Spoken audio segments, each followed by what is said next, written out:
Bismillahirrahmanirrahim. Jazakumullah khairan. Assalamualaikum warahmatullahi wabarakatuh. Alhamdulillah alladzi bi ni'matihi tatimmu shalihat. Segala puji bagi Allah Jalla Jalaluhu yang karena nikmatnya kebaikan-kebaikan menjadi sempurna. Kalau tadi dikatakan majelis ta'lim ini, majelis ilmu ini menjadi salah satu sarana agar kita lebih mengenal Allah Azza wa Jalla, agar kita tidak lupa dengan diri kita, agar kita tahu kenapa sejatinya Allah menciptakan kita. Berbagai bencana yang sedang melanda negeri kita menjadi peringatan bagi setiap manusia bahwa ternyata dunia ini memang bukan tempat tinggal. Dahulu dikatakan bahwa saya tempat yang berpotensi terkena bencana adalah pinggir pantai. Mereka berpotensi terkena tsunami. Akhirnya mereka pergi ke gunung, tinggal di gunung dengan harapan air laut itu tidak mengenai mereka. Tapi Allah kirimkan air itu dari langit. Dan Allah buat gunung itu akhirnya longsor. Kita lihat bagaimana kota-kota yang tertanam dengan lumpur.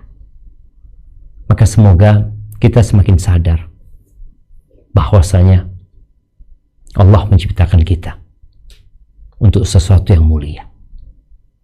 Dan dunia ini tidak bersahabat dengan siapapun. Kita harus mempersiapkan diri. Tatkala waktu kita tiba, kita sudah memiliki. Maka tema yang diangkat, bagaimana bekerja mendapatkan pahala ya. Karena kalau kita melihat waktu kita yang untuk ibadah dan yang untuk bekerja, sepertinya lebih banyak yang buat bekerja. Kalau kita memandang ibadah yang berpahala itu adalah sholat, umpamanya, atau membaca Al-Quran, atau berzikir, atau berangkat umroh, berangkat haji. Tapi ternyata ibadah itu lebih luas dari apa yang kita paham.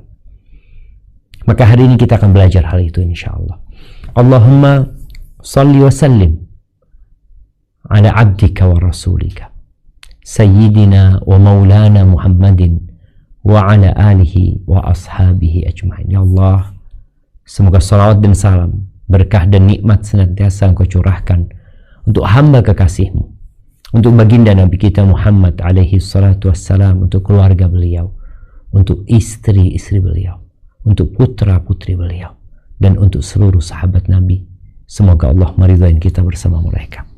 Amma ba'd. Ahibati fillah, dunia ini menggoda sehingga membuat sebagian orang itu sibuk bekerja, mengumpulkan harta, menimbunnya, tapi dia lupa bahwa ternyata harta yang dikumpulkan, uang yang dia simpan, dia akan tinggal selama-lamanya. Kita melihat berbagai macam produk ditawarkan kepada manusia, yang indah-indah, yang bagus-bagus, yang membuat manusia tertarik untuk membelinya. Akhirnya mereka membeli, dan kita terkadang ingin juga memiliki apa yang dimiliki oleh orang lain. Allah Azza wa Jalla berfirman di surat Thaha ayat 131 memperingatkan Nabi Muhammad alaihi salatu wassalam. Coba kita baca ayat ini.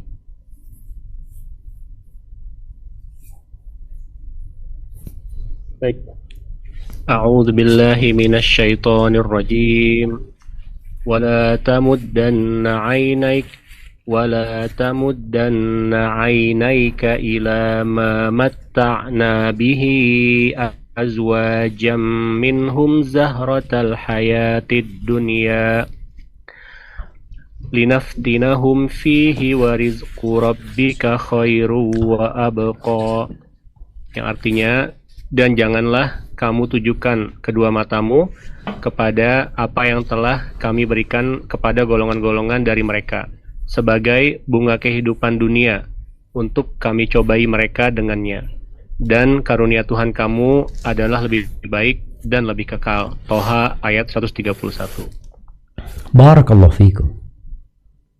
Sebagian kita bekerja dan terus bekerja, berusaha, berupaya agar income dia semakin banyak.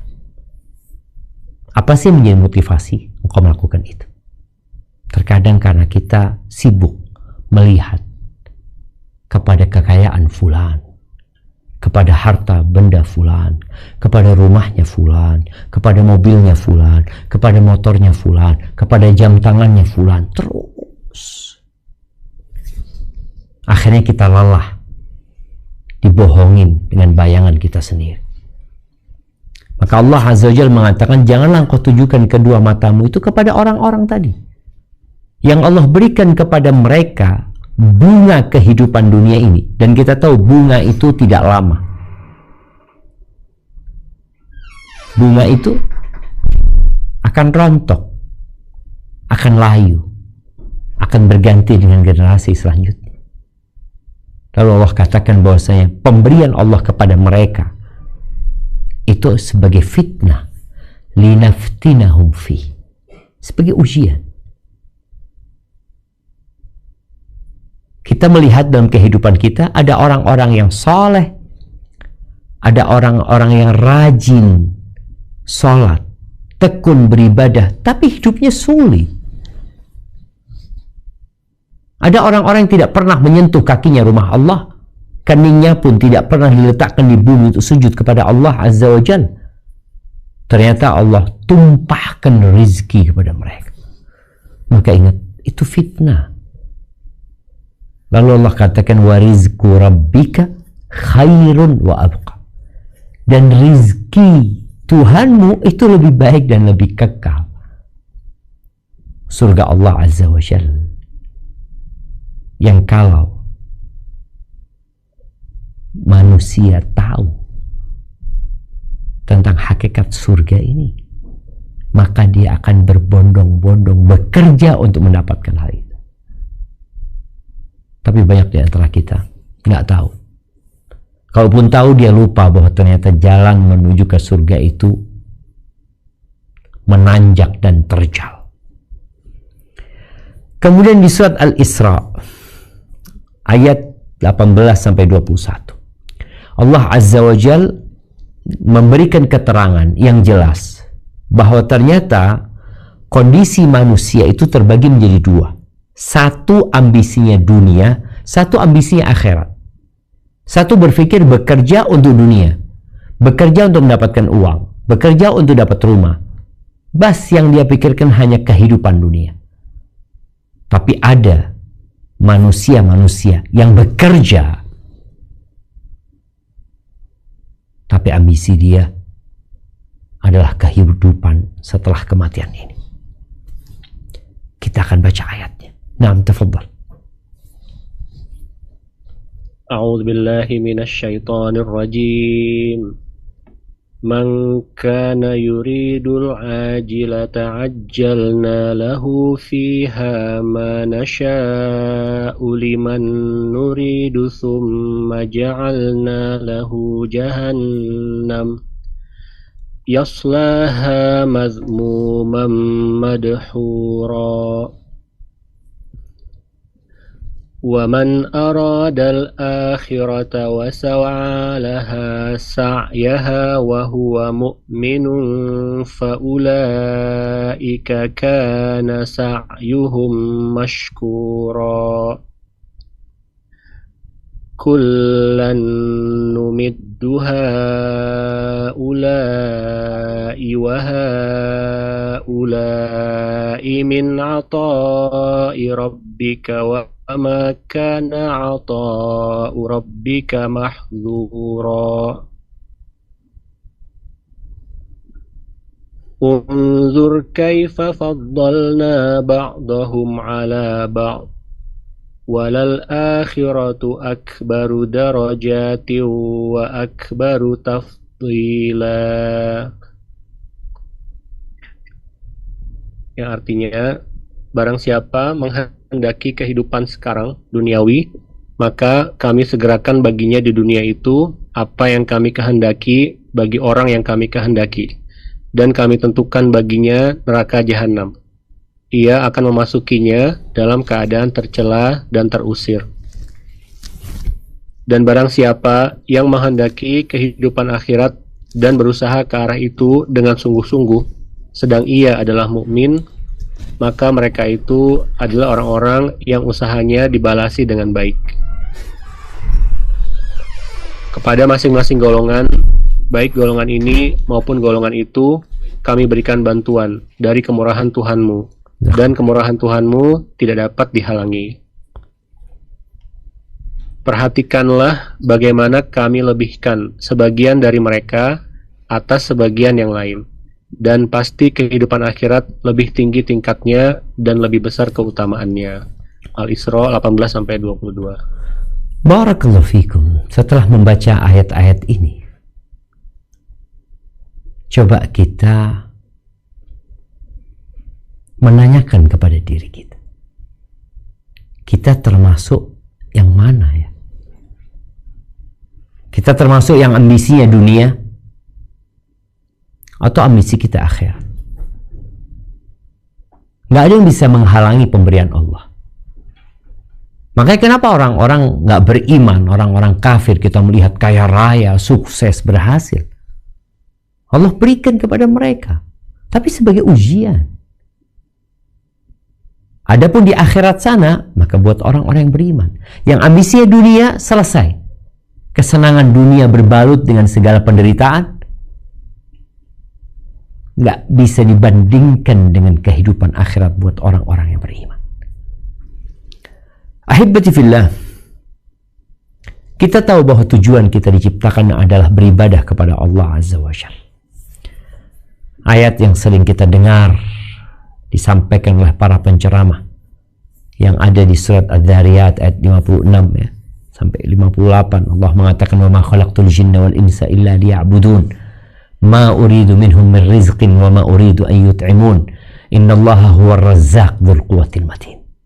Tidaklah aku ciptakan bangsa jin dan manusia kecuali untuk beribadah kepada aku. Aku tidak menginginkan mereka memberikan rizki kepada aku. Dan aku tidak butuh mereka memberikan makan kepadaku, kata Allah. Kenapa? Allah lah yang memberikan rizki kepada mereka. Allah lah yang maha memberikan rizki dan maha kuat serta perkasa. Dan setiap orang yang lahir, itu sudah lahir bersama rizkinya. Jadi Allah memerintahkan kepada kita untuk beribadah dan Allah memberikan semua fasilitas kepada kita. Seperti orang yang masuk ke kantor bekerja, dikasih tahu engkau kerja dari jam sekian sampai jam sekian. Oke, kita kasih fasilitas apa? Ruang kantor. Kita kasih fasilitas komputer. Kita kasih mobil. Kita kasih supir. Kita kasih makan siang. Kita kasih, disebutkan fasilitas itu. Dan Allah menciptakan semua yang ada di muka bumi ini fasilitas untuk manusia. Tapi bukan berarti tatkala rezeki itu sudah ditanggung kemudian kita tidak ada usaha. Engkau harus berusaha. Rezeki itu ada yang mencarimu, ada yang harus dicari. Bicara makna ibadah, tujuan manusia diciptakan, Syekhul Islam rahimahullahu ta'ala mengatakan, ibadah itu adalah nama yang mencakup untuk segala sesuatu yang dicintai oleh Allah dan diridhai oleh Allah, baik itu ucapan atau itu perbuatan, baik itu yang zahir atau itu yang batin. Jadi semua ibadah. Tapi ibadah itu baru akan diterima ketika ada niat yang ikhlas lillahi ta'ala, kemudian sesuai dengan tuntunan Rasul sallallahu alaihi wasallam. Jamaah rahimakumullah, bagaimana supaya kerjaan kita itu bernilai ibadah dan menghasilkan pahala? Kalau kita lihat pekerjaan orang macam-macam, profesi mereka juga berbeda-beda. Ada yang jadi petani, ada yang pedagang, ada yang pegawai di kantor, ada mekanik di bengkel. Semua orang dengan profesi yang beragam, namun semuanya dapat menjadikan pekerjaan dia sebagai ladang pahala.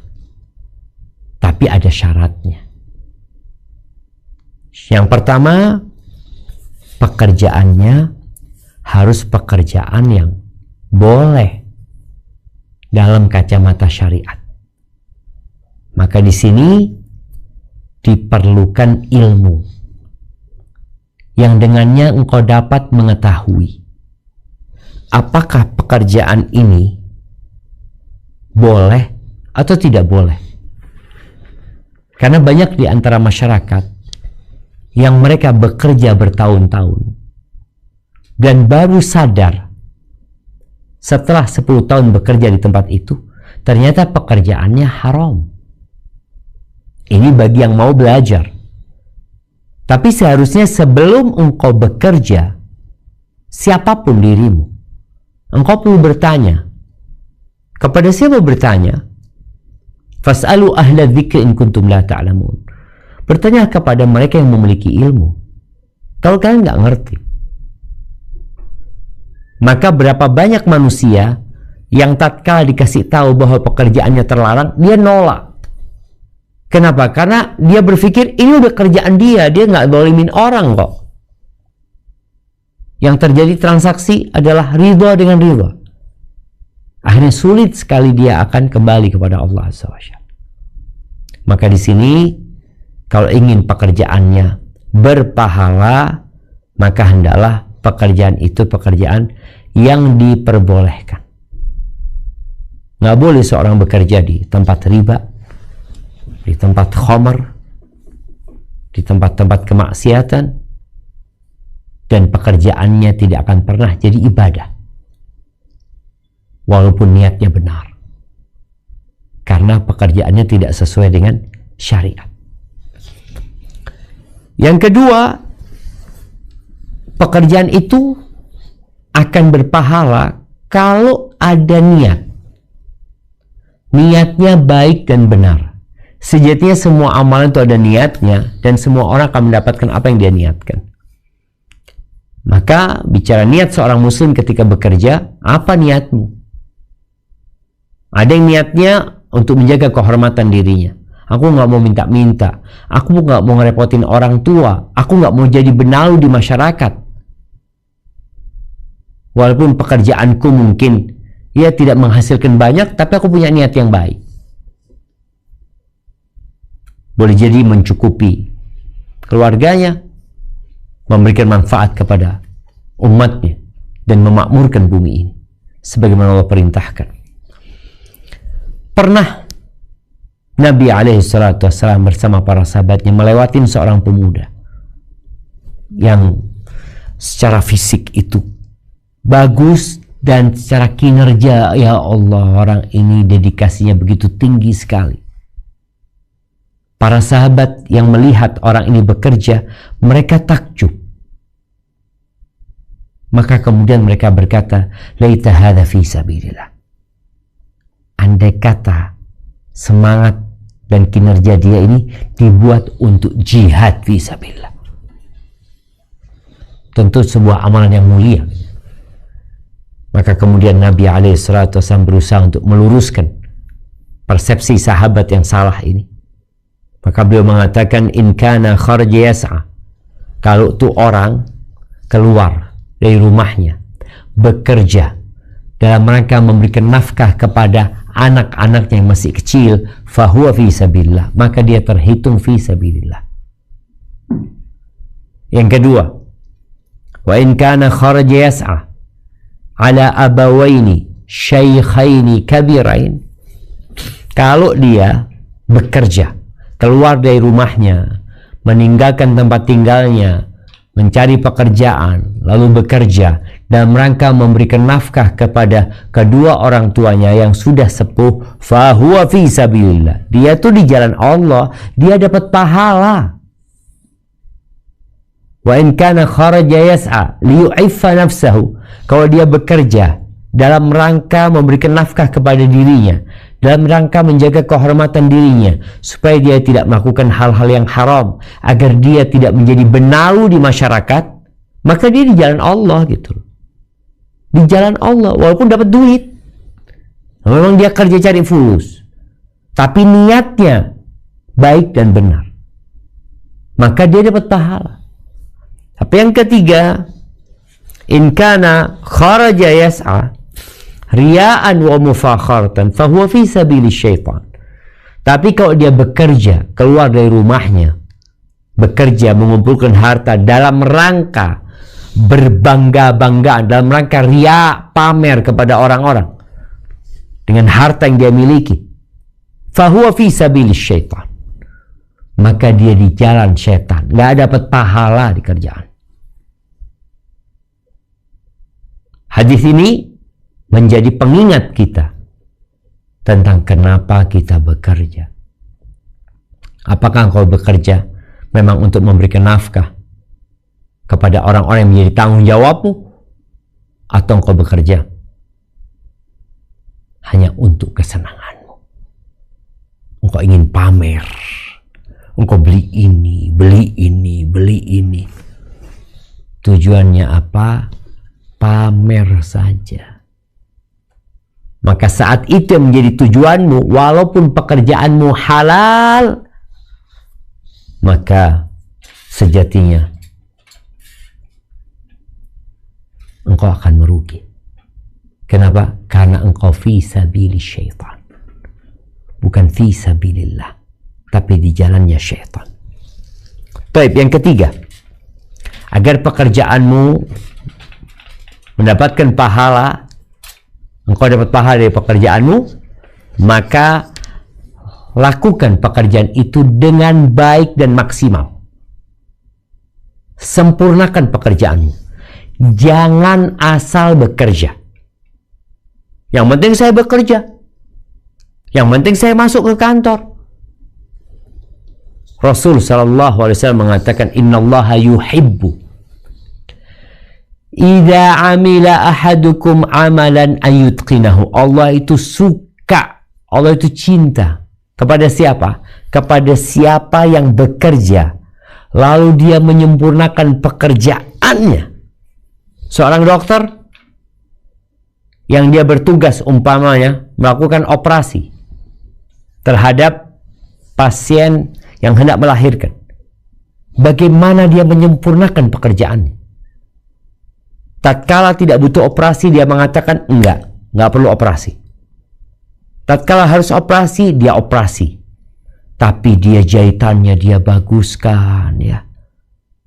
Kemudian dia benar-benar memberikan pelayanan yang maksimal. Maka ketahuilah Allah akan cinta kepadamu. Jadi ibadah itu bukan hanya sholat.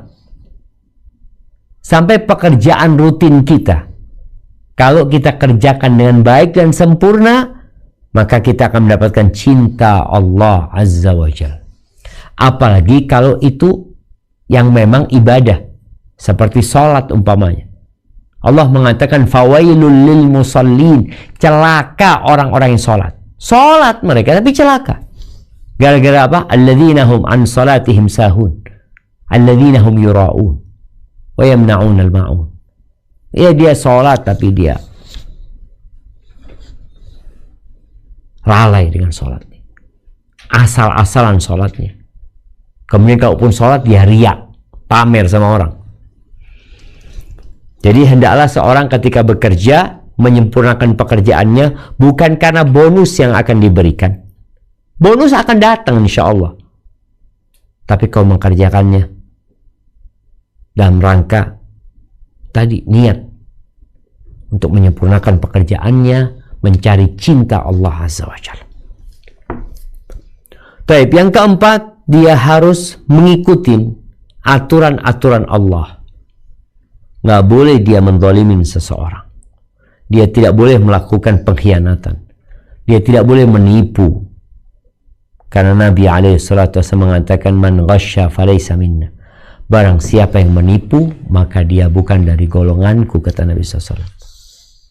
Kemudian nih, bagi yang mempekerjakan orang, jangan kalau memberikan gaji ditunda-tunda. Kenapa? Karena Nabi SAW berpesan, a'tul ajira ajrahu qabla an yajifa araquhu. Berikan kepada pegawai itu upahnya sebelum keringatnya kering. Artinya jangan ditunda-tunda. Karena kalau engkau menunda-nunda, akhirnya engkau melakukan kezaliman terhadap orang itu. Orang itu sudah bekerja, sudah capek, sudah diselesaikan laporan apa yang dia kerjakan, yang seharusnya gaji itu turun tapi nggak turun. Apapun alasanmu.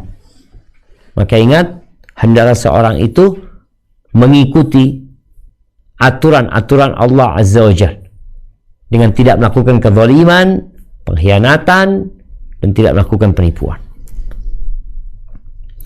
Kemudian yang kelima, agar pekerjaanmu mendapatkan pahala ibadah, jangan sampai pekerjaanmu, urusan dunia ini melalaikanmu dari kewajiban-kewajibanmu sebagai hamba Allah Azza wa Jalla.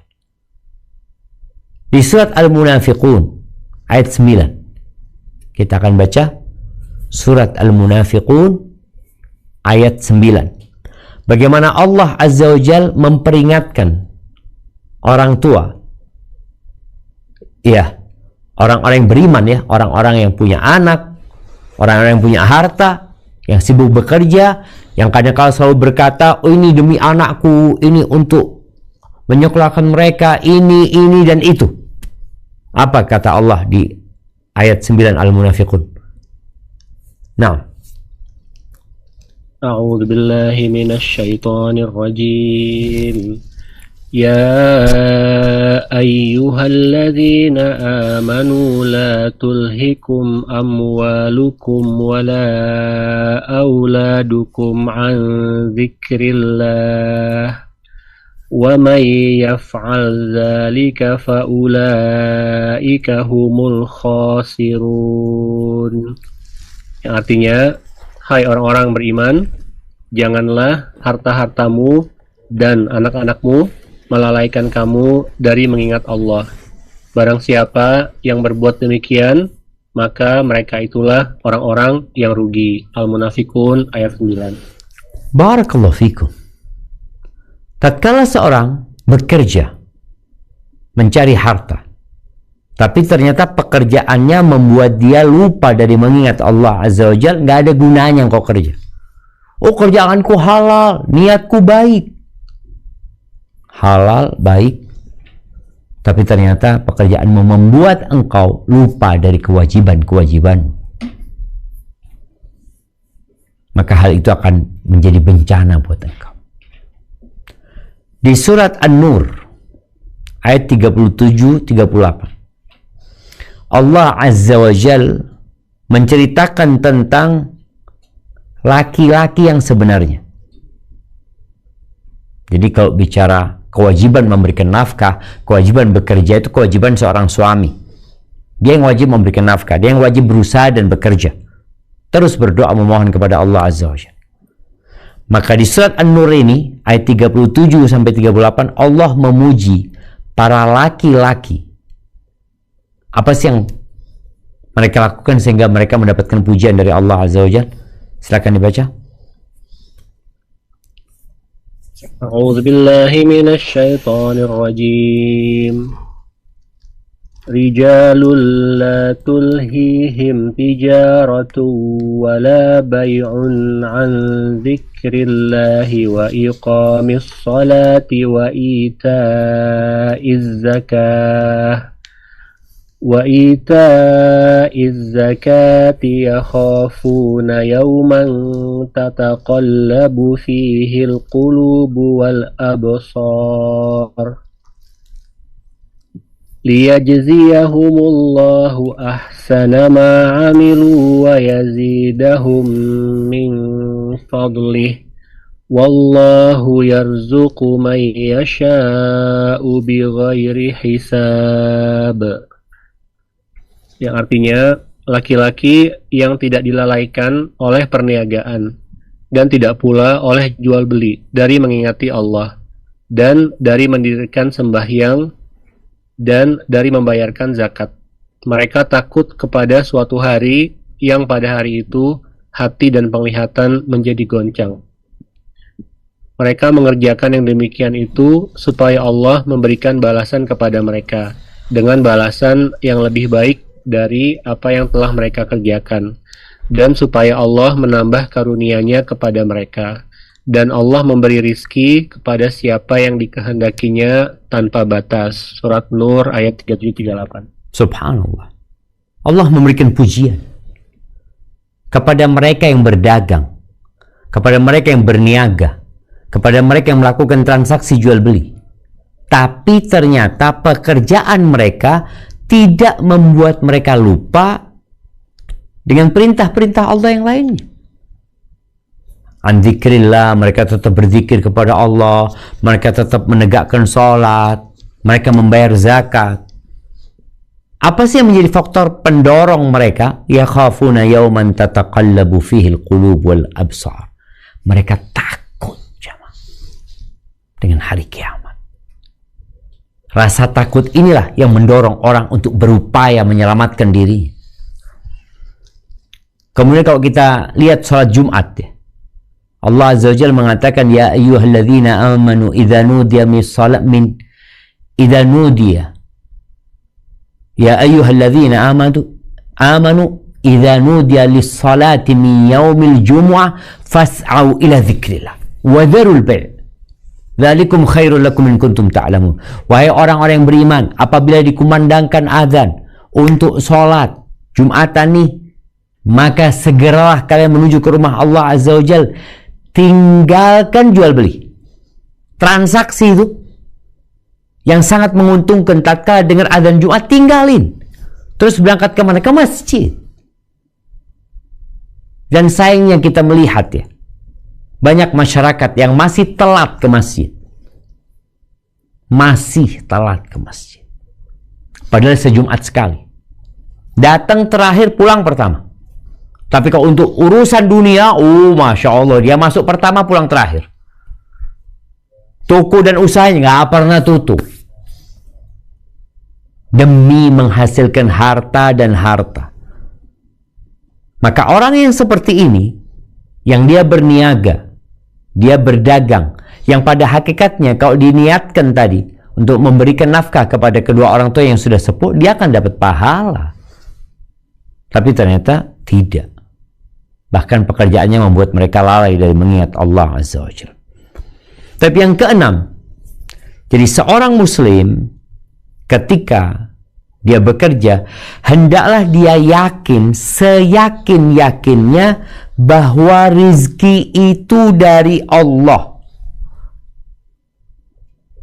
Ingat, bukan tempat kerja kita yang ngasih rizki sama kita. Bukan karena kita ASN kita mendapatkan rizki. Bukan karena kita lulusan SMA kita dapat rizki, lulusan kuliah dapat rizki, enggak. Kita melihat anak-anak bayi dapat rizki. Siapa yang ngasih rizki? Allah Azza wa Jalla. Maka keyakinan ini akan membuat orang ketika bekerja tidak bergantung kepada pekerjaannya. Mau tempat usahanya terbakar, mau tempat usahanya tertimbun air, dia tetap yakin rizki dia bukan di tempat kerja itu. Wa fis samaa'i rizqukum wa ma tu'adun. Di langit rizki kalian dan apa yang dijanjikan kepada kalian. Ahibati fillah, di surat Al-Mulk yang dianjurkan untuk dibaca setiap hari, setiap malamnya sekali, di ayat 21. Surat Al-Mulk ayat 21. Allah Azza wa Jal berfirman, Apa kata Allah? Nah, surat Al-Mulk ayat 21. A'udzu billahi minasyaitonir rajim.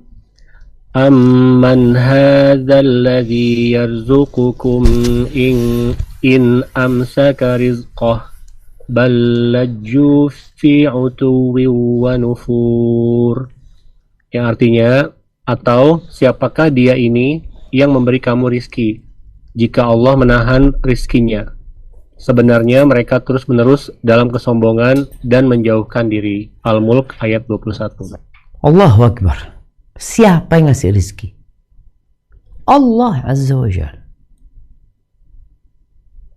Jadi tatkala seorang muslim yakin rizkinya dari Allah, Allah akan kasih rizki kepada dia tanpa dia harus capek-capek. Kata Nabi alaihi salatu wasallam, "Lau annakum tawakkaluna 'ala Allahi haqqa tawakkuli." Kalau kalian bertawakal kepada Allah dengan sebenar-benarnya tawakal, la razaqakum kama yarzuqut tayr. Allah akan memberikan rizki kepada kalian sebagaimana Allah memberikan rizki kepada burung. Taghdu khimasan wa taruhu bitanan. Pagi harinya pergi dalam kondisi kosong perutnya, sore udah penuh. Bagaimana burung-burung itu tidak pernah menyimpan apa yang dia dapatkan. Yang dia makan hari itu, itulah rizki dia. Besok, kalau masih ada umur, dia akan dapat rizki. Kalau tidak, mungkin dia ketangkap oleh pemburu. Ya udah, berarti rizkinya hanya sampai di situ. Ahibati fillah. Jadi setelah kita yakin bahwa rizki dari Allah Azza wa Jal, maka laksanakan tugas di rizki yang Allah sudah berikan. Engkau dikasih rizki sama Allah, kasih tanggung jawab. Apa tugasmu? Diapakan ini uang? Diapakan ini harta? Kau punya kendaraan dipakai buat apa? Engkau punya handphone dipakai buat apa? Gitu. Dan Allah Azza wa Jal mengingatkan manusia tentang bagaimana seharusnya mereka menunaikan kewajiban-kewajiban yang ada dalam harta tersebut. Allah berfirman di surat Al-Baqarah ayat 267. Surat Al-Baqarah ayat 267 mengingatkan manusia agar mereka ketika berbagi, ketika bersedekah, mereka berbagi yang terbaik dari yang mereka miliki. Coba kita baca. A'udzu billahi minasyaitonir rajim. Ya ayyuhalladzina amanu anfiqu min thayyibati ma kasabtum wa mimma akhrajna lakum minal ardh ولا تيمموا الخبيث منه تنفقون ولستم بآخذيه إلا أن تغمضوا فيه واعلموا أن الله غني حميد. Yang artinya, hai orang-orang yang beriman, nafkahkanlah di jalan Allah sebagian dari hasil usahamu yang baik-baik, dan sebagian dari apa yang kami keluarkan dari bumi untuk kamu. Dan janganlah kamu memilih yang buruk-buruk, lalu kamu nafkahkan darinya, padahal kamu sendiri tidak mau mengambilnya, melainkan dengan memincingkan mata terhadapnya. Dan ketahuilah bahwa Allah Maha Kaya lagi Maha Terpuji. Al-Baqarah 267.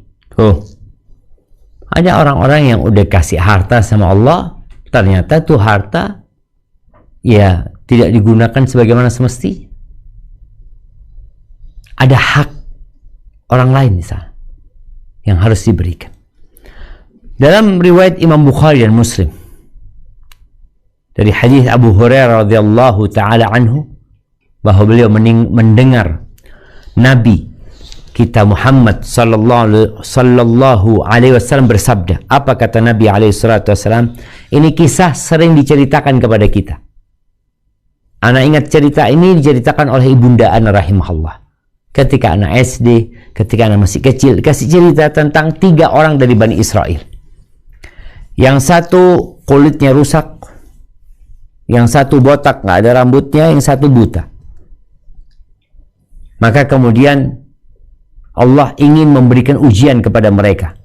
Dikirimlah malaikat kepada mereka. Datanglah kepada yang kena penyakit kulit tadi. Maka orang yang datang ini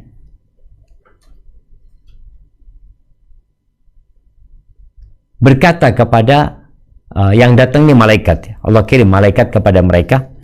Datang kepada yang kulitnya rusak, ditanya, ayu syai'in ahabbu ilaik, apa sih yang paling kau sukai? Kata dia, ya kulit yang bagus, kata dia, yang warnanya juga cerah gitu ya, dan orang-orang nggak lagi menyisihkan aku atau mengasingkan aku. Lalu diusap sama malaikat ini, sembuh totalnya. Dikasih warna kulit yang indah dan kulit yang indah. Warnanya indah, kulitnya sendiri indah. Lalu ditanya sama malaikat ini, harta apa yang paling kau sukai? Maka dia mengatakan, ya kalau bicara harta, onta atau sapi. Dalam riwayat Ishaq ada keraguan di situ. Maka kemudian dikasihlah onta. Dikasih onta yang sedang hamil. Lalu malaikat yang mendoakan barakallahu laka fiha, semoga engkau diberkahi di sana. Selesai cerita orang yang punya penyakit kulit tadi. Datanglah kemudian kepada yang botak. Ditanya, apa sih yang kau inginkan? Semua orang punya ambisi, punya angan-angan. Kata dia, ya aku kepingin punya rambut yang bagus gitu loh. Akhirnya setelah dia mengatakan punya rambut yang bagus dan aku tidak ingin dikucilkan lagi sama masyarakat gitu, diusaplah orang ini, kemudian rambutnya tumbuh. Dia sosoknya menjadi sosok yang tampan dan menyenangkan. Lalu ditanya, harta apa yang paling kau cintai? Kata dia, ya sapi. Maka dikasihlah sapi yang sedang hamil. Lalu didoakan barakallahu laka fiha. Lalu datang kepada orang yang buta, ditanya apa yang paling kau sukai? Kata dia, ya aku berharap aku bisa melihat lagi sehingga aku bisa memandang kepada manusia. Maka diusapkan, hilanglah kebutaan dia sehingga dia bisa dapat melihat. Ditanya, harta apa yang paling kau cintai? Qala al-ghanam, yang paling kau cintai adalah domba. Maka diberilah orang ini domba. Domba yang sedang hamil. Kemudian kembali kepada cerita 3 orang itu. Yang pertama mendapatkan onta yang hamil tadi sehingga dia punya onta yang banyak. Yang punya dengan kasih sapi yang hamil sehingga sapinya melahirkan. Kemudian yang terakhir ini, yang dapat kambing ini juga dia akhirnya menjadi kaya raya. Baik, kemudian Allah kirim lagi malaikat ini dalam wujud yang tidak dikenali oleh 3 orang ini. Lalu berkatalah malaikat ini, rajulun miskin. Dia mengatakan, aku ini orang miskin. Rajulun miskin. Aku nggak bisa melanjutkan perjalanan. Qadin qata'at biyal hiban fi sabri, nggak bisa aku melanjutkan perjalanan, nggak punya bekal aku lagi, kata dia.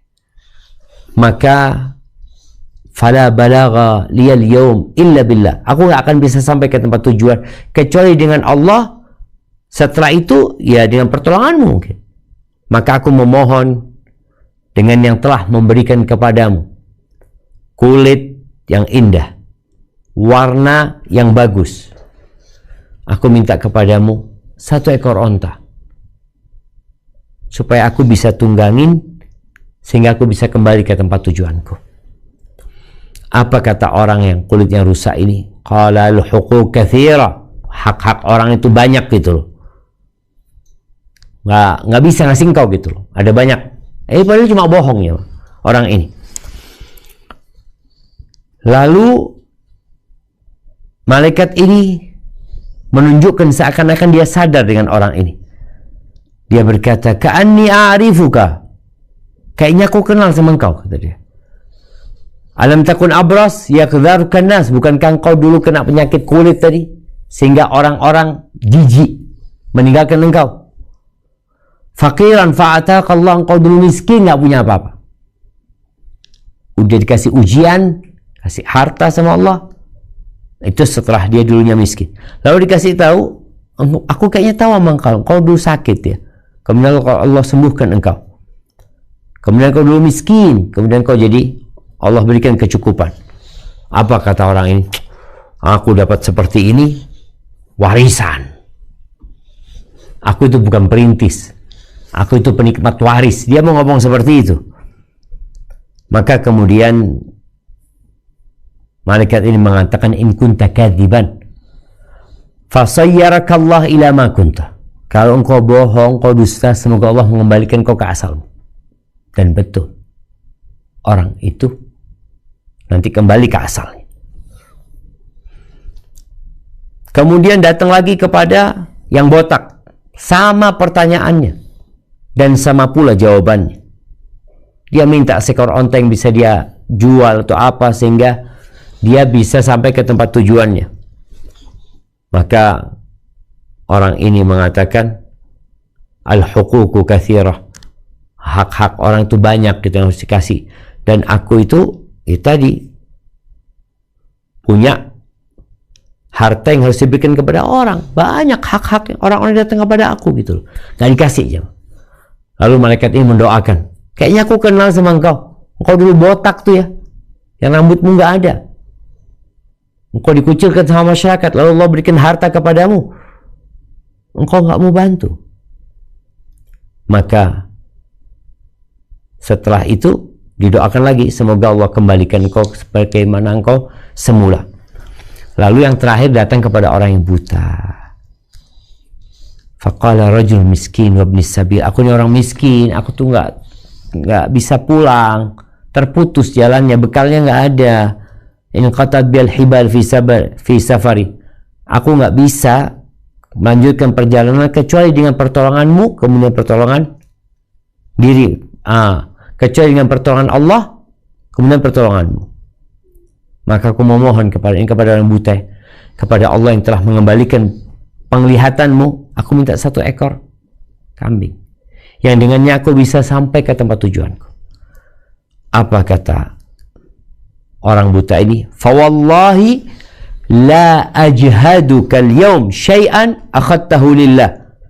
Faqala amsik alaika malak atau amsik malak innama ibtulitum faqad radiya anka wa sukhita ala sahibai. Ketika orang buta ini mengatakan, terserah engkau fadl, engkau ambil yang kau mau, lalu malaikat mengatakan, aku ini sebenarnya utusan Allah Azza wa Jalla untuk memberikan sebuah ujian kepada fulan tadi, orang kaya raya yang akhirnya kurang sedekahnya. Dan bagaimana orang buta ini mengatakan, aku tidak akan menuntutmu dengan sesuatu apapun yang engkau ambil. Fadl. Maka ahibati fillah, betapa banyak faedahnya dari hadis ini. Semoga kita bisa menyimpulkan sendiri ya. Orang-orang yang memiliki rasa hasad, iri dan dengki. Jadi hendaklah seorang muslim melaksanakan apa yang diwajibkan kepadanya. Kemudian yang terakhir, yang ke-8, hendaklah dia pakai tuh harta dalam hal yang diperbolehkan oleh agama. Pakai tuh harta. Karena ingat, harta ini ada efek samping buruknya. Orang kalau baru punya harta, kadang-kadang dia jadi sombong, jadi congkak. Sampai ada istilah OKB, orang kaya baru ya. Enggak. Jadi kalau bicara engkau menggunakan harta itu, ingat, gunakan dalam ketaatan yang diperbolehkan dalam agama. Allah Azza wa Jal berfirman di surat Al-Qasas ya. Di akhir surat Al-Qasasnya ada cerita Qarun. Bagaimana penduduk kampungnya, penduduk daerahnya ingin memiliki apa yang dimiliki Qarun. Tapi setelah Allah pendam Qarun hidup-hidup bersama hartanya, mereka semua angkat tangan. Tapi di tempat kita masih ada istilah harta karun. Taib, ahibati fillah. Bicara menggunakan harta dalam ketaatan, maka engkau lebih tahulah seharusnya dibelanjakan buat apa, buat bayar. Nah, kalau bicara harta itu, ya gunakan untuk memberikan nafkah kepada istri yang jadi kewajiban, untuk memberikan pelajaran kepada pembantu dan kepada anak-anak kita. Ahibati fillah, di surat Al-Qasas ayat 77 tadi yang Anda sebutkan, setelah cerita tentang Qarun dan Nabi Musa, apa kata Allah Azza wa Jalla? Nah,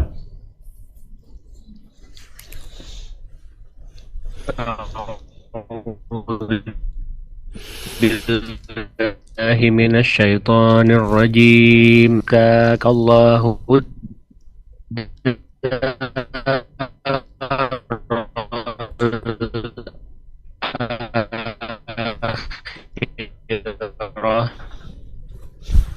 wala tansa nasibaka minad dunya. coba dibaca lagi dong. Wala tabghil fasada fil ard wala innallaha la yuhib.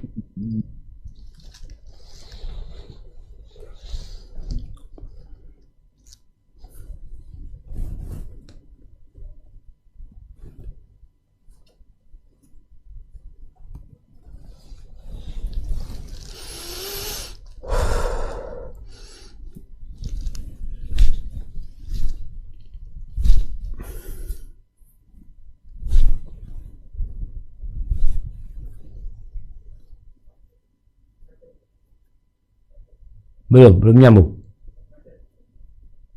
Anda lanjutkan? Anda baca artinya ya? Taib, nunggu sampai connect ya dari... Udah Ustaz, udah gabung lagi Ustaz ya. Fadol. Artinya, dan carilah pada apa yang telah dianugerahkan Allah kepadamu kebahagiaan negeri akhirat, dan janganlah kamu melupakan bagianmu dari kenikmatan duniawi, dan berbuat baiklah kepada orang lain sebagaimana Allah telah berbuat baik kepadamu, dan janganlah kamu berbuat kerusakan di muka bumi. Sesungguhnya Allah tidak menyukai orang-orang yang berbuat kerusakan. Allahu Akbar.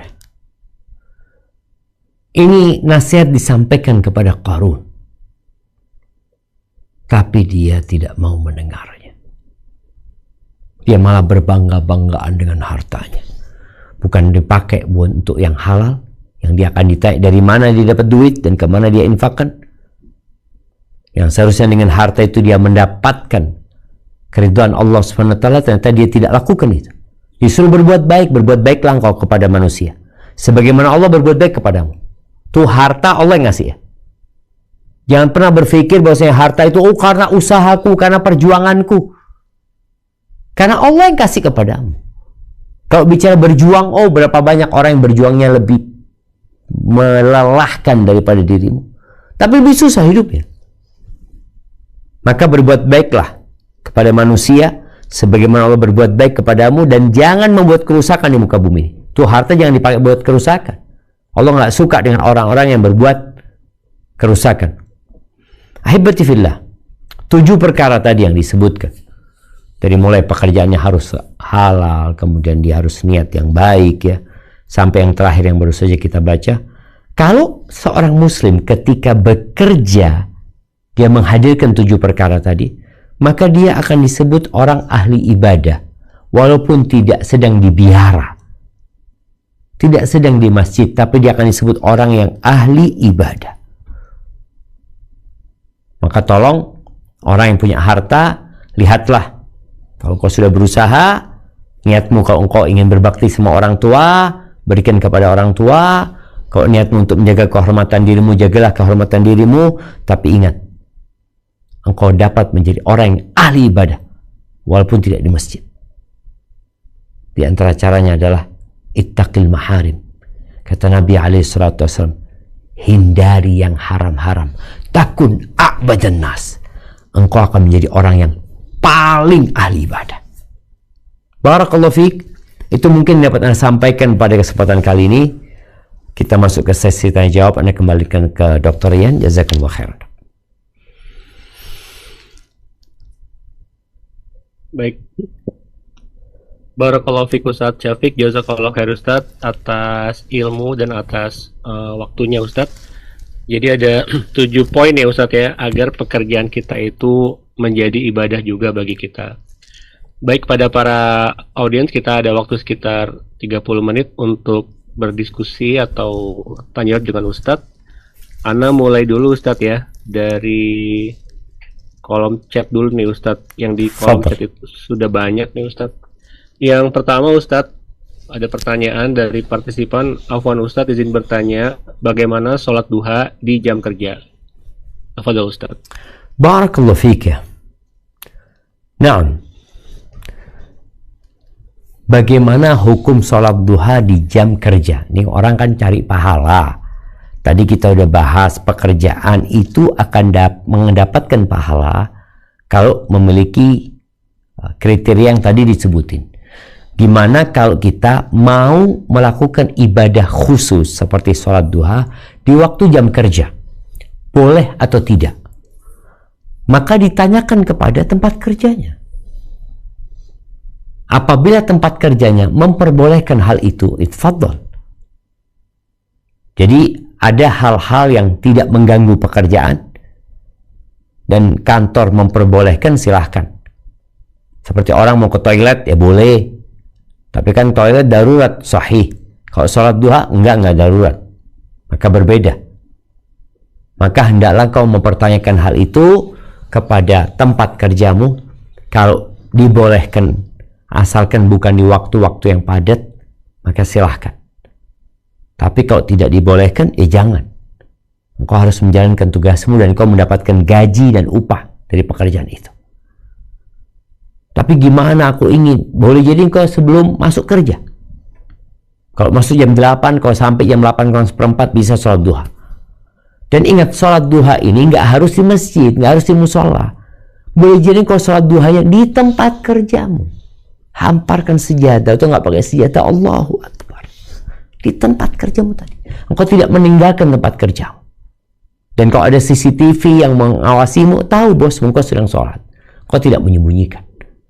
Jadi berkaitan dengan hal itu, tolong diperhatikan, ada yang sudah kita terikat kontrak dan menjadi kewajiban buat kita, ada ibadah yang sunnah. Jadi yang wajib harus lebih diutamakan daripada yang sunnah dan anjuran. Hadza wallahu a'lam bissawab. Na'am. Barakallahu fiik Ustaz, jazakallahu khair Ustaz atas penjelasannya Ustaz. Ini ada pertanyaan lain Ustaz Syafiq, ada bagaimana kalau di tempat kerja itu ada kebijakan yang cukup kontroversial. Jadi jilbab yang tadinya boleh syar'i sekarang malah tidak dibolehkan lagi yang jilbab yang syar'i. Itu bagaimana saran dari Ustadz? Jazakallahu khair Ustaz. Barakallahu fikum. Iya. Berkaitan dengan jilbab yang merupakan pakaian seorang muslimah ya. Banyak orang-orang yang beranggapan yang penting menutup. Yang penting tertutup, yang penting kulitnya tidak terlihat, maka sudah cukup.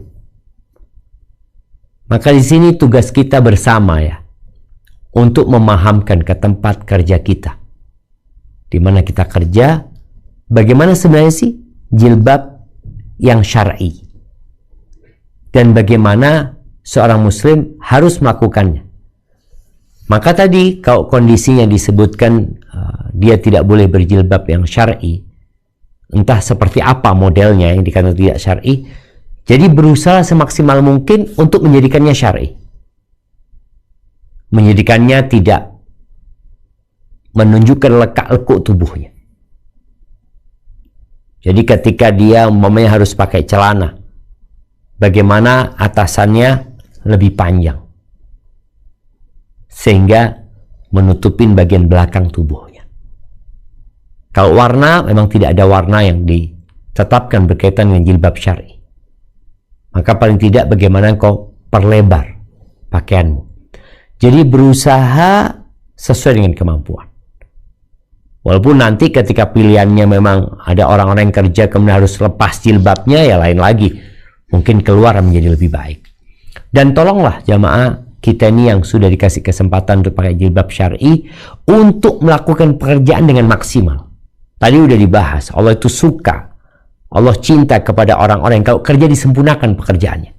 Sehingga orang-orang yang pakai jilbab syar'i ini, yang pakai pakaian syar'i ini, yang menjalankan sunnah Nabi SAW ini, dinilai oleh tempat kita kerja sebagai orang-orang yang baik. Selama pakaiannya tidak mengganggu pekerjaan mereka. Dan ternyata mereka dapat dapat menyempurnakan, dapat membaguskan pekerjaan mereka.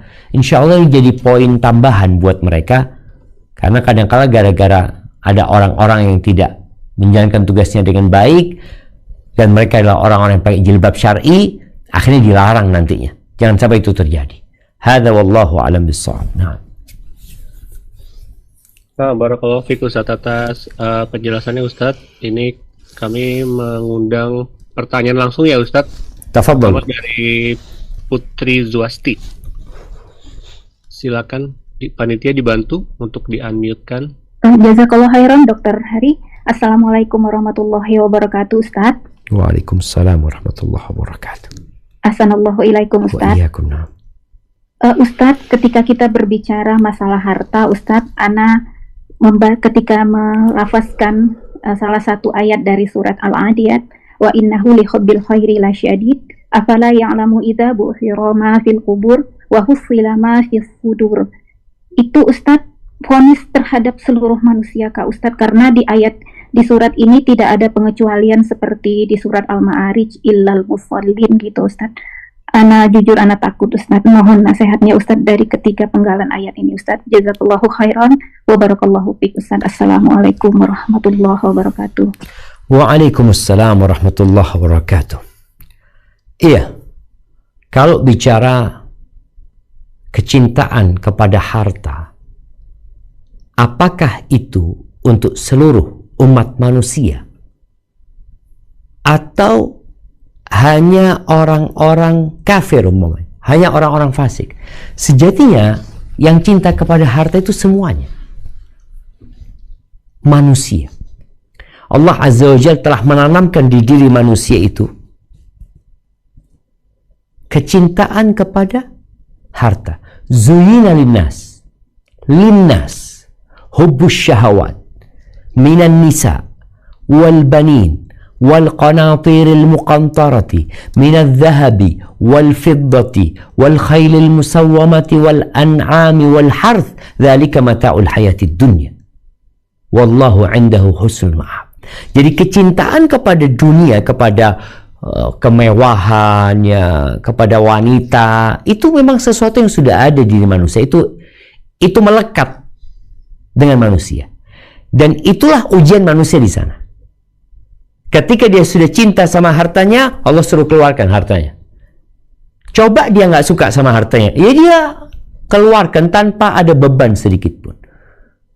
Sampai dikatakan kepada Talha bin Ubaidillah, ditanyakan kepada dia, Talha, engkau itu kok bisa rajin sedekah, rajin berbagi, dan berbagi banyak? Apa engkau nggak suka sama hartamu? Apa kata Talha? Inna la najidu ma yajiduhul bukhala fi anfusihim. Kita ini sama orang-orang bakhil. Kita mendapati di diri kita apa yang orang bakhil dapati, kesukaan sama harta. Itu sudah jadi ujian manusia. Maka yang selamat dari kecintaan itu adalah yang menunaikan hak orang dari hartanya. Oleh karena itu ketika Allah menyebutkan tentang sifat manusia, innal insana khuliqa halu'a idza massahu syarru jazua idza massahu khairu manu'a illa al-musallin. Sesungguhnya manusia diciptakan dalam kondisi suka berkeluh kesah ya. Kalau dia dikasih musibah ya, satu hal yang buruk, maka dia akan berkeluh kesah, dia putus asa, marah-marah. Kalau dia dikasih kebaikan, dia akan bakhil ya. Kecuali orang yang sholat.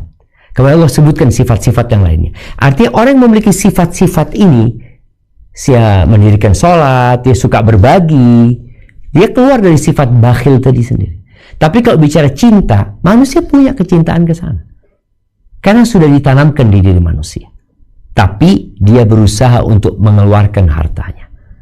Mungkin seperti itu. Hadza wallahu a'lam bissawab.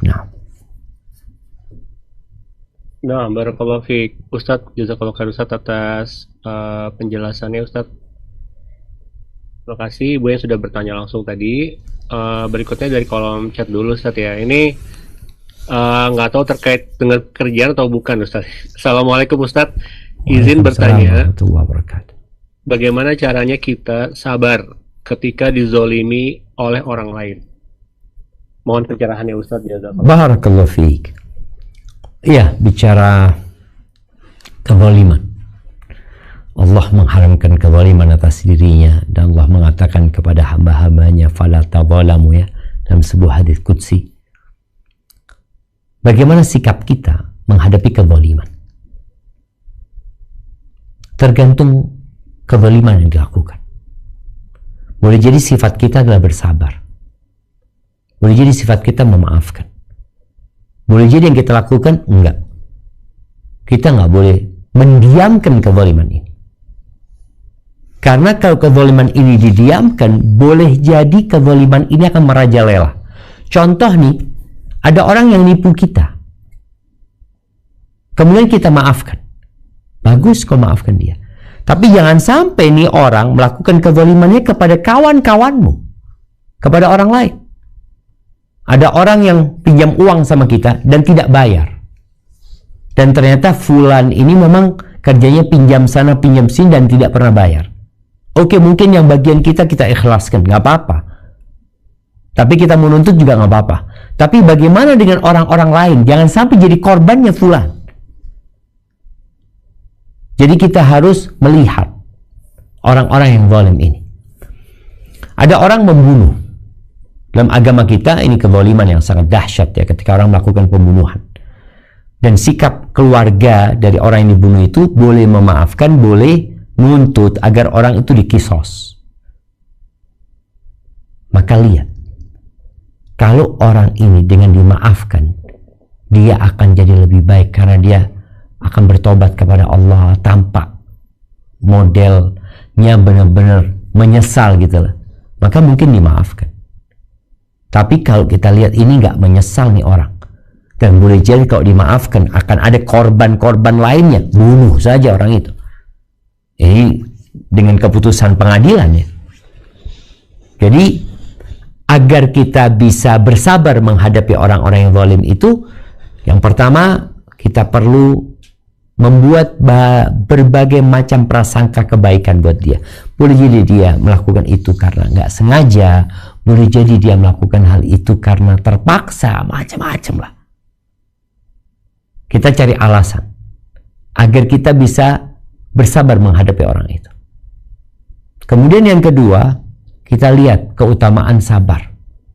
Boleh jadi dengan kita bersabar, orang itu akan berubah. Boleh jadi dengan kita memaafkan, orang itu akan menjadi lebih baik. Kemudian ya pahala yang disediakan buat orang-orang yang sabar, biasanya itu juga akan memotivasi orang untuk dapat bersabar. Contohnya ketika di tempat kerja kita dapat atasan yang zalim ini dan itu, yang pilih kasih, ya udahlah kita minta sama Allah. Hak-hak kita yang tidak diberikan, daripada kita ribut, daripada bikin sakit hati, udah mintanya sama Allah Subhanahu wa taala. Hadza wallahu a'lam bissawab. Nah, barakallahu fiik, jazakallahu khair Ustaz atas penjelasannya Ustaz. Ini pertanyaannya banyak banget nih Ustaz di kolom Zoom. Barakallahu fiik. Anda coba pilih-pilih Ustaz ya yang relevan ya Ustaz ya. Yang berikutnya Ustaz ada pertanyaan tentang zakat profesi Ustaz ya. Bismillah, Assalamualaikum warahmatullahi wabarakatuh. Semoga Allah merahmati, melindungi dan memberikan kesehatan kepada Ustadz dan kru dan para jamaah sekalian. Izin bertanya Ustadz, bagaimana perhitungan terkait zakat profesi menurut syariat Islam secara ringkas Ustadz? Jazakallah khair, barakallahu fiik Ustadz. Barakallahu fiik ya. Sebenarnya Islam sudah menetapkan ya apa saja yang wajib zakat. ada syarat-syaratnya. Harta juga ada macam-macamnya. Berkaitan dengan syarat zakat mal ya, uang secara khusus ya, emas dan perak umpamanya, itu syaratnya harus sampai nisab dan sudah berputar 1 tahun, haul. Nisab itu sekarang, Anda nggak tahu ya, hitungan rupiahnya, tapi 85 gram emas murni.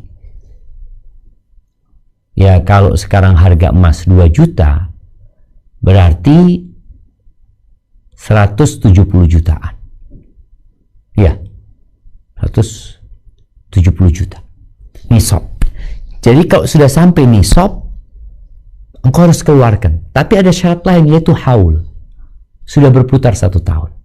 Namun ternyata zakat itu boleh dipercepat. Jadi kalau zakatmu sudah sampai, uangmu sudah sampai nisab, boleh kau percepat. Tapi kalau ternyata nggak sampai nisab, engkau nggak wajib zakat. Inilah indahnya Islam. Tapi sebagian kita berpikir, oh ini demi kebaikan, berbuat baik. Enggak. Silahkan dia bersedekah. Tapi dia nggak wajib zakat. Karena dia, umpamanya bicara zakat profesi, orang ini gajinya 5 juta. Dan dia nggak punya harta juga yang cukup nisabnya. Maka dia nggak wajib zakat. Kalau dipotong ya jadi sedekah, bukan zakat. Kenapa? Karena dia nggak wajib zakat. Yang wajib zakat itu orang yang punya uang, yang punya emas atau perak tadi, senilai 85 gram emas, dan setahun nggak berkurang. Kalau uangnya jadi 80 gram emas, nggak wajib zakat dia. Kan dia punya duit, tapi nggak wajib, karena nggak nyampe ke sana. Itulah indahnya Islam ya. Walaupun tadi mungkin ada sebagian ulama yang mengatakan nggak ada masalah zakat profesi itu, ya mungkin masuknya nanti jadi sedekah. Karena engkau bukan orang yang wajib zakat. Boleh jadi kau terima zakat. Hadza wallahu a'lam bishawab. Nah, barakallahu fikum Ustaz, jazakallahu khair Ustaz atas jawabannya Ustaz. Ini berikutnya kami pindah Ustaz ya ke pertanyaan langsung kepada Ibu Ida Rasyad. Anda persilakan. Silakan Ibu Ida. Ya, jazakallahu khairan host. Assalamualaikum warahmatullahi wabarakatuh Ustaz. Waalaikumsalam warahmatullahi wabarakatuh. Assalamualaikum Ustaz. Semoga Allah selalu menjaga Ustaz dan keluarga dan tim SRB. Ustaz, Afwan, Ana ingin di murojaah tentang pekerjaan sebagai perawat. Pernah mendengar katanya perawat itu adalah pekerjaan yang baik dan amal dan ibadah yang menyangkut dengan pekerjaan membantu orang ya Ustadz. No. Tapi apakah pekerjaan perawat ini tetap dihalalkan Ustadz ketika mesti merawat pasien yang tidak sejenis Ustadz? Karena Anda sendiri sempat berhenti bekerja sebagai perawat waktu itu, dan pekerjaan itu yang hanya Anda tekuni. Merawat jompo Ustadz. Bagaimana dari pandangan salaf tentang perawat jompo yang merawat kakek-kakek yang sudah tidak ada syahwat, tapi harus merawat higienisnya itu Ustadz, memandikan dan sebagainya. Jazakallah khairan Ustadz, barakallahu fikum. Masya Allah, barakallahu fik ya. Ya, pertanyaan yang menarik ya, berkaitan dengan profesi perawat ya. Rasul sallallahu alaihi wasallam mengatakan khairun nas anfa'uhum linnas. Sebaik-baiknya manusia adalah yang bermanfaat buat orang lain. Bagaimana dengan perawat? Iya, kerjaan itu halal, tapi ada batasan-batasan yang harus dijaga. Tadi udah disebutkan kalau kita merawat pasien laki-laki umpamanya seorang perempuan, maka ada batasan-batasannya. Dan hendaklah ya mereka yang bekerja di rumah sakit ya, di manajemen rumah sakit, mereka berusaha untuk bertakwa kepada Allah Azza wa Jalla.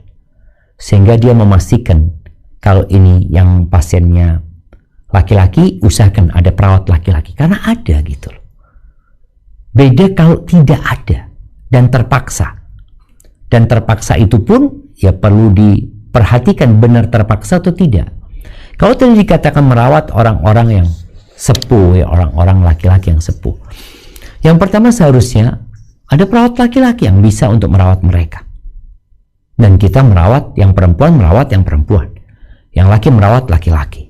Karena kita tahu dalam agama kita, tidak boleh memandikan jenazah laki-laki dari yang berbeda jenis kecuali istri.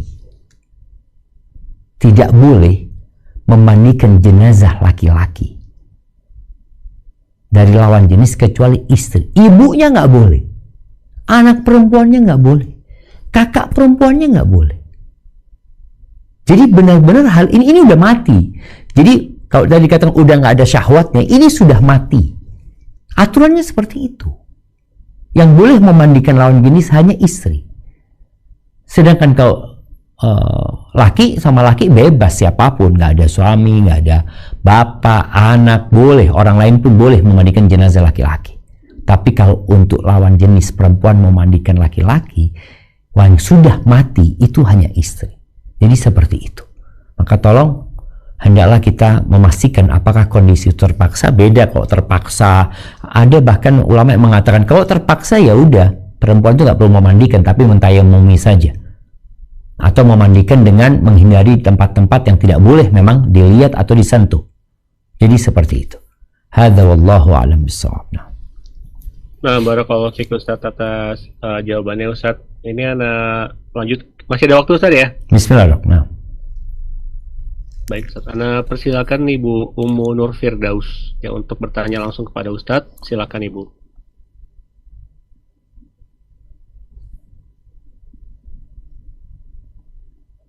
Assalamualaikum warahmatullahi wabarakatuh, Ustaz. Waalaikumsalam warahmatullahi Alamin. Allah izinkan bisa nyambung bertanya langsung. Ana di tempat tidur aja, Ustaz, karena Ana adalah survivor atau penyintas kanker ovarium. Syafaqillah. Jadi Ana diradiasi di RSCM oleh Profesor Suhartati. Sebenarnya Ana adalah pasien dari rumah sakit swasta di MMC Kuningan, tapi di sana tidak ada mesin radiasi yang mahal gitu. Jadi Ana pasien RSCM juga. Kebetulan. Udah berapa lama Ibu? Divonisnya di 2015. Ana tuh ingin hamil, tapi tidak bisa hamil. Setelah ada program minum obat dokter kimia itu, akhirnya Ana terkena kanker di 15 tahun kemudian. Nah, nikahnya kan 2000 ya. 2 bulan atau 3 bulan Ana tidak hamil karena Ana menikah di usia 30 tahun. Jadi Ana langsung program kehamilan. Dan di usia 45 tahun Ana divonis kanker ovarium. Tapi Ana sangat istiqoroh, jawabannya tidak dioperasi, tidak mau mengikuti dokter. Jadi Ana bertahan sampai 2017. Dan akhirnya setelah di tempat tidur aja, singkatnya pada saat suami Ana harus dinas ke Korea dan pulangnya ada yang besuk istri teman kami yang membaik kanker payudaranya. Dia juga udah dioperasi, payudaranya udah hilang dan dia ceria, dia memberi semangat. Akhirnya suami Ana bujuk-bujuk lagi karena Ana udah di tempat tidur aja udah tidak bisa apa-apa lagi. Jadi ya sudah, Ana sholat istiqoroh lagi. Akhirnya Ana dioperasi di MMC di rumah sakit itu dan direkomendasi ke RSCM untuk program radiasinya.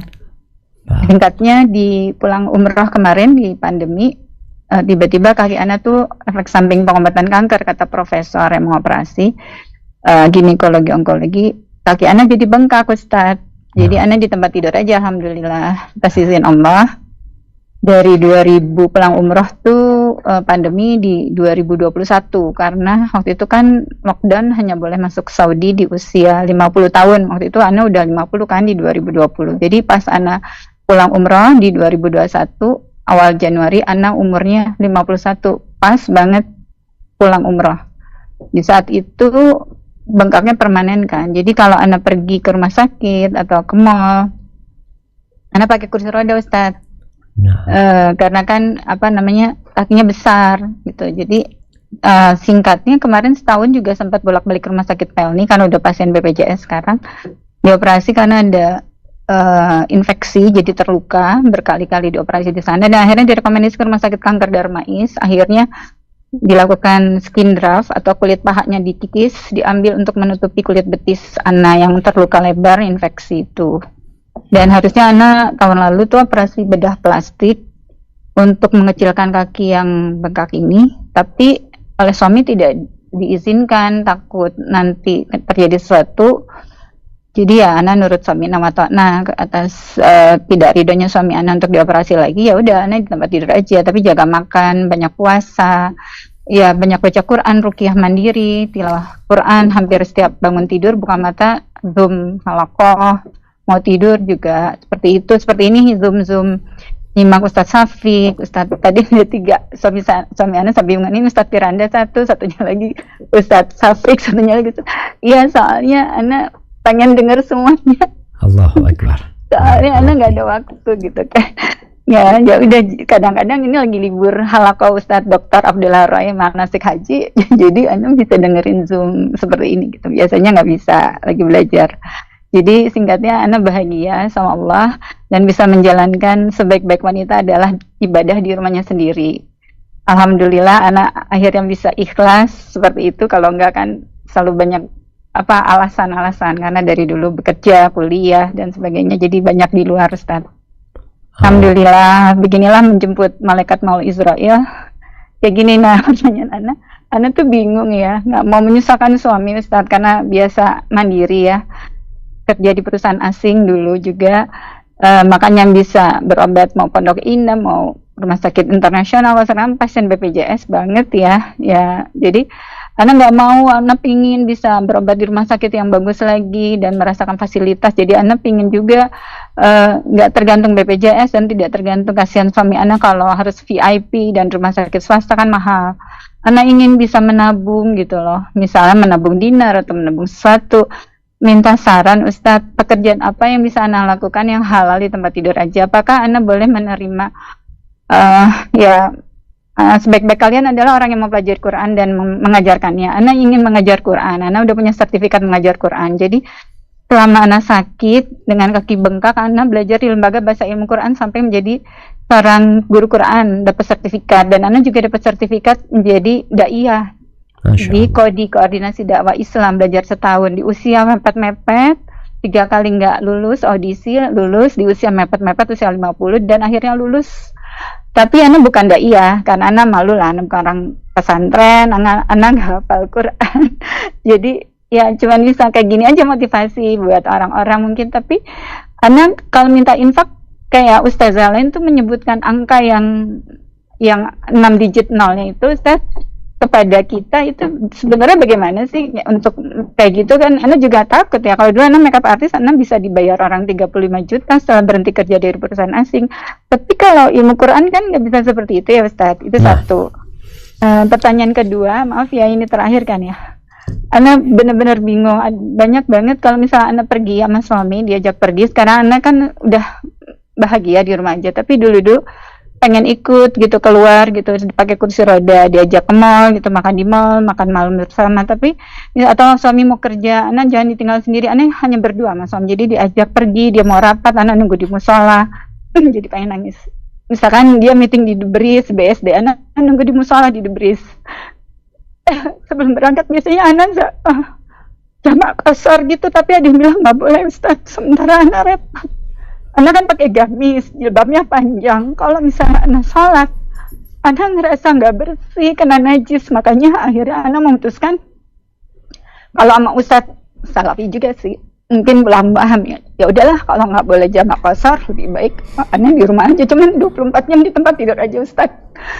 Buat Ana, apakah Ana boleh tiap kali diajak suami rapat, Ana nunggu di musola, Ana tapi udah sholat nih di rumah jamak qasar asar. Tapi Ana ngerasa udahlah salat lagi aja deh asar, masih ada waktu dan kayaknya belum kentut dan kayaknya belum ke kamar mandi, salat lagi aja deh, takutnya Allah nggak ridho nih kalau di jamak pasar. Karena waktu itu Ustadz itu bilang nggak boleh, jadi Ana kadang-kadang bimbang gitu. Terus kadang-kadang Ana juga ngerasa kalau misalkan jongkok Ana lebih bersih kan ya, karena kan nggak kena najis. Tapi kan Ana sekarang kakinya udah besar, nggak bisa jongkok lagi di WC jongkok, dan kalau misalnya Ana duduk di WC itu Ana ngerasa nggak bersih gamisnya Ustaz. Ya. Jadi Ana nggak bisa jamak qasar, gimana Ustaz? Barakallahu fiik. La bas tahur insyaallah ya. Nah, Ana rasa apa yang diceritakan oleh Ibu tadi itu salah satu pelajaran buat kita semua ya. bahwa seorang hamba tatkala menerima takdir Allah Azza wa Jalla, semuanya jadi indah sebenarnya. Dan ketika Allah cinta sama hambanya, Allah akan berikan bala kepada dia. Allah akan berikan ujian kepada dia.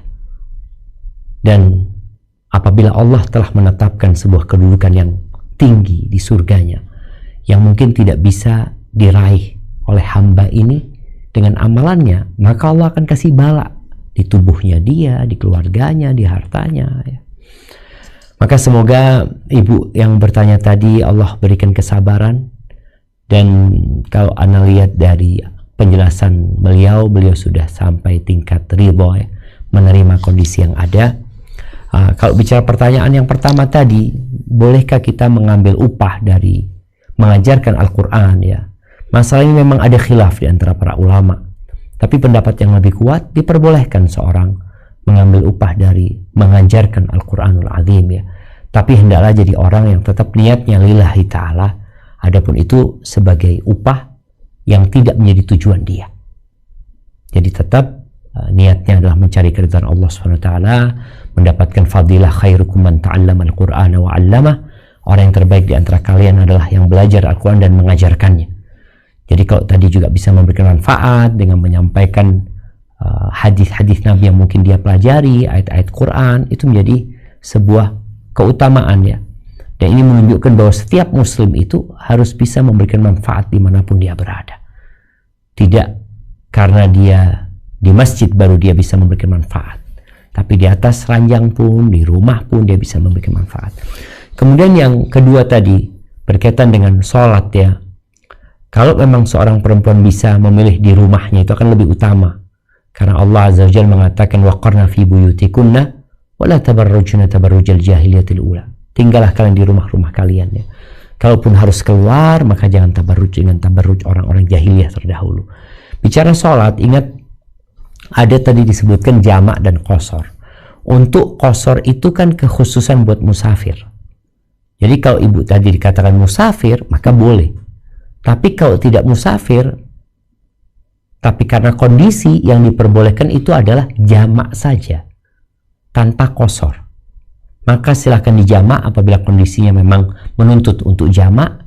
Tapi kalau bisa tidak menjamak, jangan dijamak. Adapun qasar kekhususan buat musafir. Kalau tadi dikatakan di rumah dia sudah jamak qasar karena dia musafar, anggap, ya. Lalu ternyata di tempat tujuan tadi nunggu di musola umpamanya, tahu-tahu udah masuk waktu sholat, ya, kemudian ada sholat berjamaah, maka silahkan kalau ingin sholat berjamaah bersama imam yang ada, tapi jatuhnya itu sholat sunnah, bukan sholat wajib. Jadi seperti itu. Maka semoga Allah mengangkat penyakit ibu dan mengangkat penyakit dari saudara-saudara kita yang sedang sakit, dan Allah memberikan kesembuhan, memberikan afiah, dan menghapuskan dosa-dosa serta mengangkat derajat. Mungkin itu menjadi pertanyaan terakhir pada kesempatan kali ini. Ana mohon maaf, dan semoga kita bisa terus mencari keridhaan Allah bersama-sama. Ana kembalikan ke Dr. Rian.